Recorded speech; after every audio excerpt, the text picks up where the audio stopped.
Hello everyone, welcome back to my channel. I hope you are all doing well. It's really been a while. In today's video, I'm going to be showing you how I made this spicy, delicious Nigerian goat meat offals pepper soup. Now this right here is true Nigerian delicacy. If you know, you know. Stay tuned and let's get right into the video.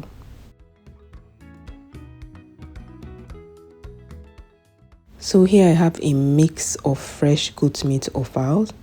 I have the heart of the goat. I have the small and large intestine. You can use any protein of choice. You can use chicken, you can use cow, you can use goat. Then that's the liver and the edible lining of the stomach.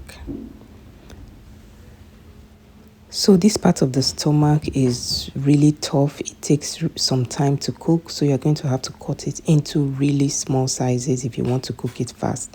Then I'm also going to be making a pepper mix, and with that I have half of one bell pepper, one large bell pepper. I'll be using 4 habanero peppers, 1 tomato, some ginger and garlic. And here I have the star of the show, which is the pepper soup spice. I'll also be adding some salt and some seasoning.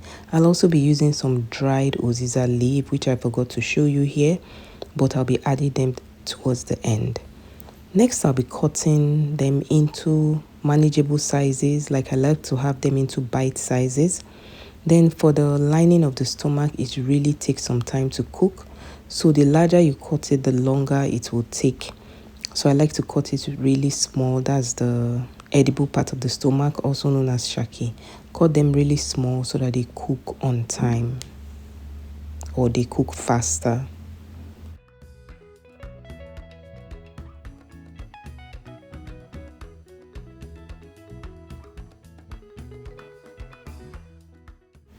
Next, I'll go ahead to cut the heart of the goat. I'll cut them to my preferred sizes, and I'll cut the other parts behind the camera so that we can go ahead to cook our goat meat proper, or our goat meat pepper soup proper. Into a pot, I'll add all the parts. I just added the heart of the goat, the stomach lining, also known as shaki. Then I'll add the intestine, the small and large intestine. And lastly, I'm going to be adding the liver. Next, I'll mix everything to combine. Then I'll add the pepper mix. I roughly blended them. You can blend them to your preference. If you're still watching, thank you so much. And if you haven't already given the video a thumbs up, please do so. And also subscribe to my channel so you don't miss any of my upcoming videos. Once I'm done combining, I'll just add some water. Then I'll add some salt and some seasoning cubes, and I'll just cover and let everything cook.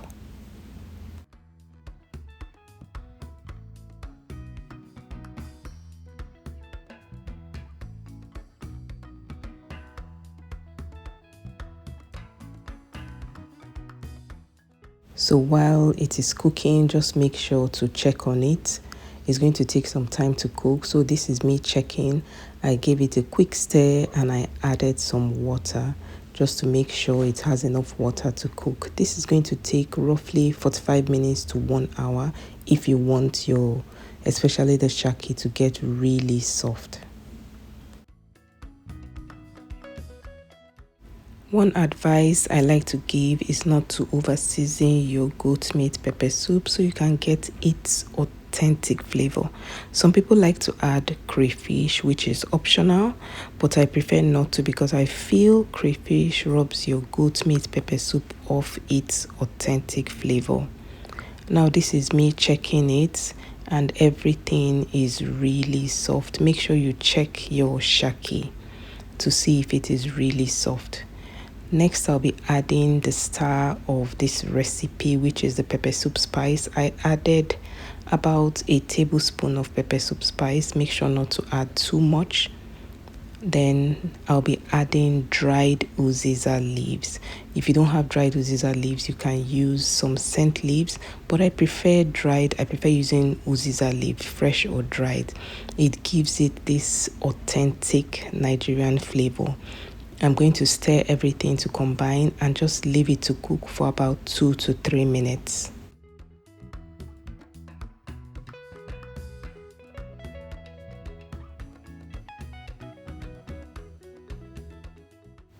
So after about 3 minutes, I'll give it one final stir.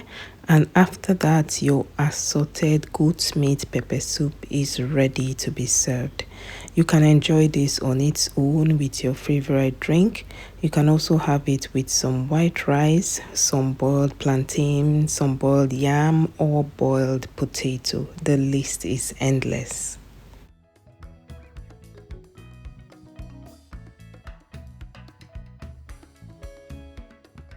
So that's it for today's video, and thank you so much for watching, and I hope you learned a thing or two.